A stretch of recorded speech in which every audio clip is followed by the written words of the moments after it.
Hello, homeschool friends, and welcome to this episode of the Homeschool High School Podcast from sevensistershomeschool.com and brought to you on the Ultimate Homeschool Podcast Network. I am Sabrina, and I'm here with other seven sisters. Yay, Vicky And I'm Kim. Yay, Kim. And I'm here, even though you can't see me, I'm here. The unknown, the unknown sister. Yes. But we're glad to all be together, even though we're together in different places. We're That's together. Right. And we are just demonstrating for you that technology is wonderful in your homeschool when it is wonderful. And it is not so wonderful when it is not so wonderful. And you should use it when it's working for you, and you should not use your camera when it's not working for you. So there you go. I hope that you feel affirmed and validated now if any of your tech objects are broken at your house. Oh, there you go. Oh my. And if you have multiple teenagers in your house, you are almost guaranteed to have broken tech from time to time. At least that has been my experience. Multiple teens, multiple pieces of tech, and multiple breakage. So let's talk about multiple teens this morning. How was that for a segue? Well segue. That's nice. So all of us at Seven Sisters at one time or another homeschooled multiple teens at the same time. That's true. So we've definitely got life experience around this topic. And this appears to be a topic of concern for some of our seventh siblings who have not yet homeschooled multiple teens at the same time, but who are on the cusp of that. You got one high schooler and you've got another one coming up behind them. And high school's a lot to think about, even with one homeschooler. Yeah. And then you got multiple kids. It's a big endeavor. I remember back in the ancient days where I was getting ready to add my second high schooler. And it was almost as intimidating as starting off the first one. But really, starting the first one was the hardest one. Mm-hmm. That was my experience too. I can remember a few tears, and some of them were from each of us. I was listening to an audiobook the other day, and the mom was talking about when she had her third child, and that having one child was terrifying because it was the first. Having a second child was terrifying because you'd never been a parent to more than one child before. And having a third child was completely overwhelming because now your children outnumbered your hands. Oh, yes. And I think there's a similar experience we go through as homeschoolers. The first high schooler, so scary. I've never done this before. The second one comes along and you go, okay, I've managed to do this, but only with one. How is this going to work with two? Yeah. So let's not even talk about having three in high school at the same time, because that's just too much. But when that second one is on their way in, let's start with some of the simplest pieces of lived experience advice that we could offer to homeschool parents who are about to have two in high school, or three or four. My starting advice is you can do this. Yeah. And you just need to know. Yeah. And the second one is there's not one right way to homeschool.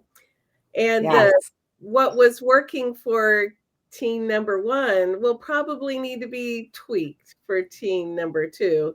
And that's okay too. Yeah. Mm-hmm. It's a great starting place. How about you, Kim? What would be your foundational nuggets of wisdom? Well, Vicky shared some of mine. So, which of course is why we are seven sisters, because we think very differently, and yet we think very alike. Mm-hmm. For me, I think it's understanding that sometimes it's okay to do the same thing together at the same time, even if they're not in the same grade or age level. Mm-hmm. And that could be anything from a unit study to literally doing the same math curriculum, maybe if one is a little advanced and one is a little less advanced, or certainly like literature or things like that. If they're even if they're not close in the level they can do something, they could still do the same book at the same time. And also being comfortable doing some things differently because they're going to have different interests and different abilities and different talents. And it makes sense to be able to follow those in each of them. Yeah. Yeah. Those are great. How about you, Sabrina? I think, I mean, you ladies have said all things that I wholeheartedly agree with, but I would also say to stand on what you have already learned, which is that you know your students better than anybody else does. And so you can trust yourself to figure this out. You do not have to have a plan in advance, but you can trust that you guys will figure it out together. Because there is a big piece of personality that factors into learning in high school. And as tweens are becoming teens and teens are approaching adulthood, there's a whole lot of human development taking place there that means things need to play out differently for different kids. And if there's any time at which the cookie cutter approach doesn't serve you well in homeschooling, I think it's the high school years.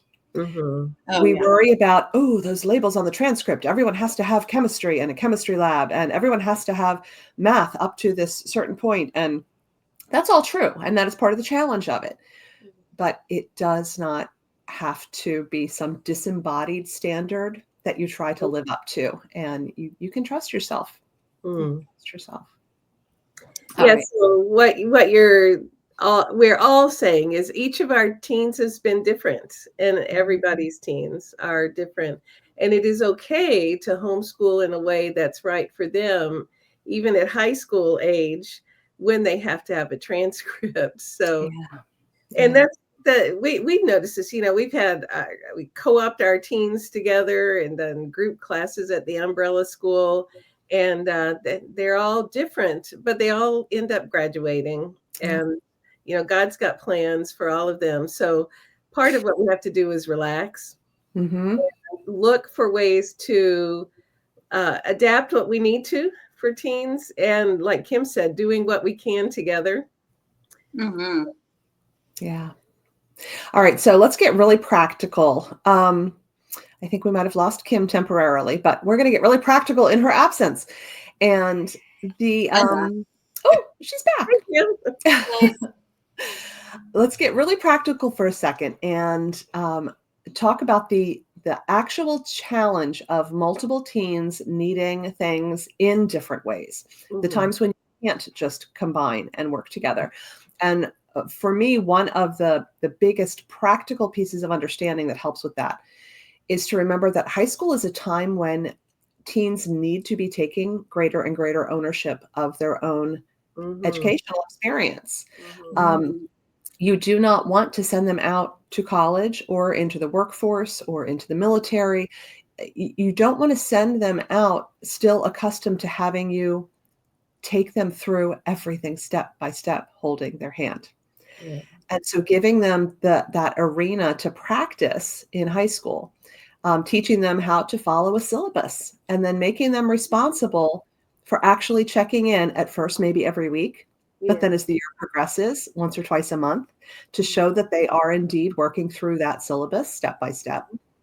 That's hugely empowering. So it's important for them. It's also a lifesaver for the parent. And that's that independent learning, builds teens' confidence. And that way, if there are things they struggle with, the parent and the teen can work on that together and find ways to meet those needs. But there's so much of education that teens need to learn to do on their own, because if they go to college, they're doing that on their own. If they go into the workforce, the boss isn't going to hold their hand. They're going to show them how to do something and send them on their way. So this learning the confidence of their own power to educate themselves is really important.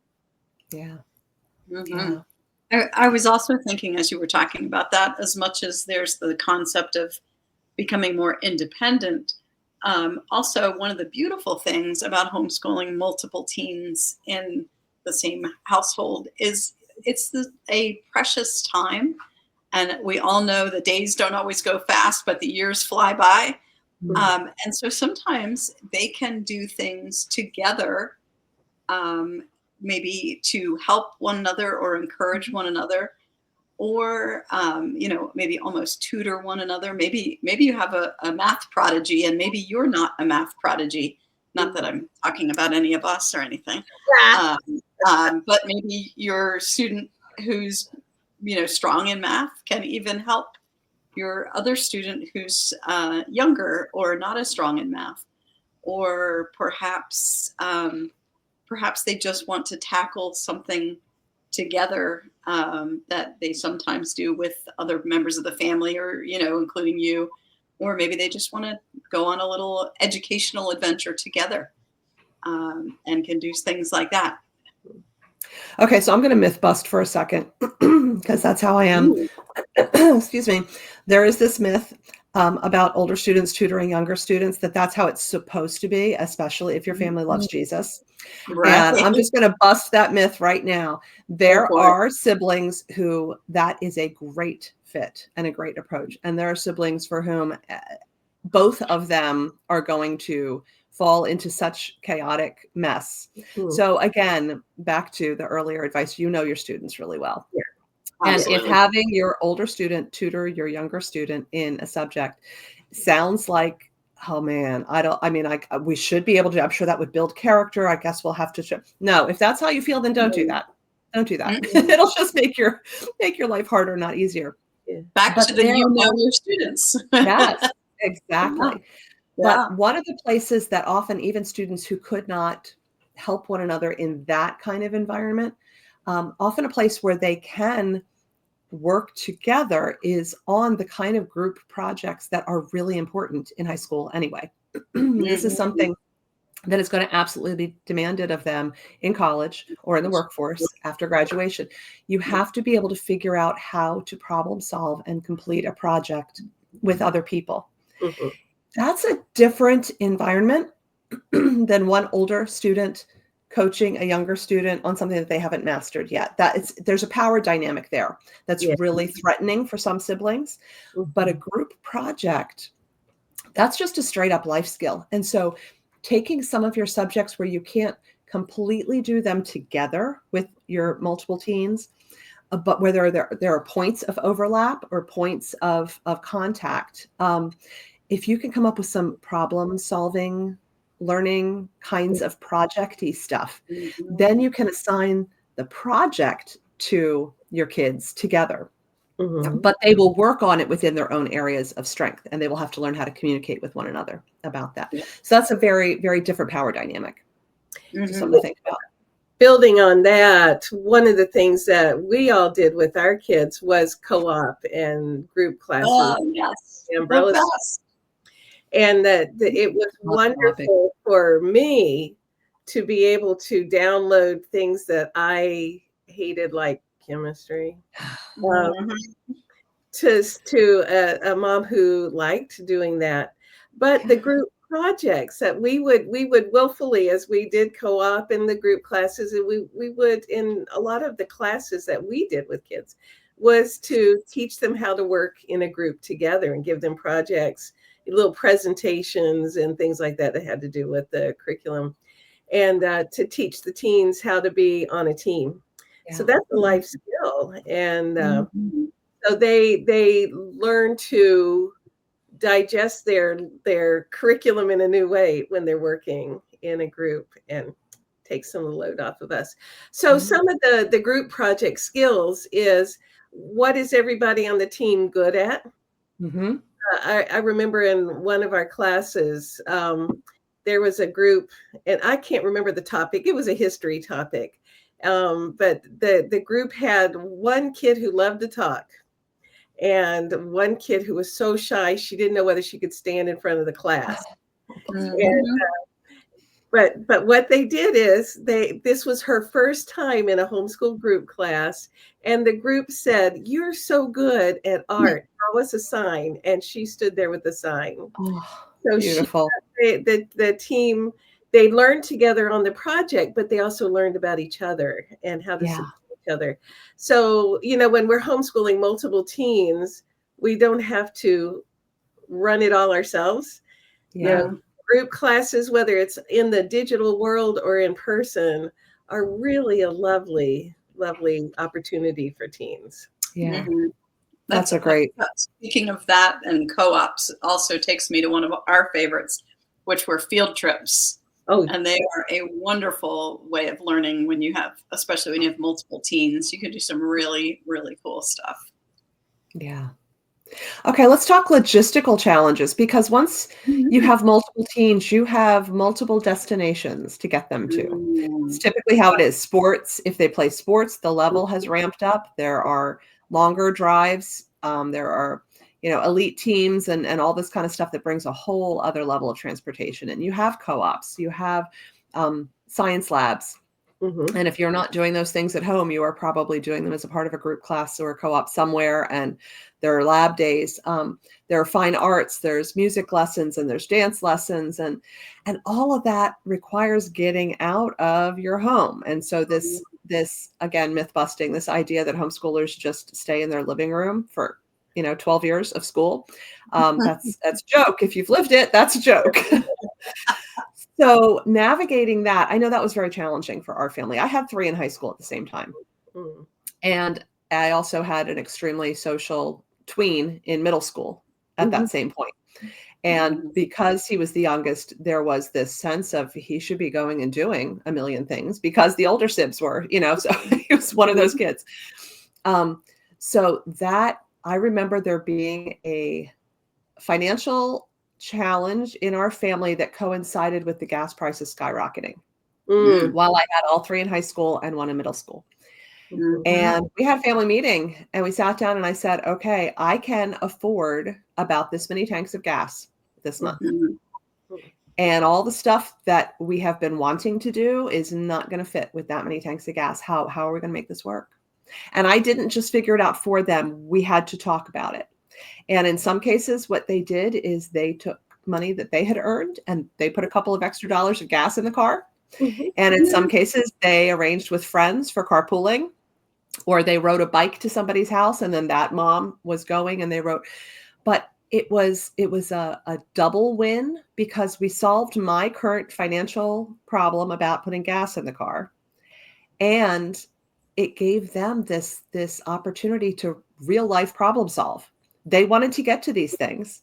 I don't recall us dropping out of anything during that season. I think we found a way for them to continue participation in the things that were meaningful to them.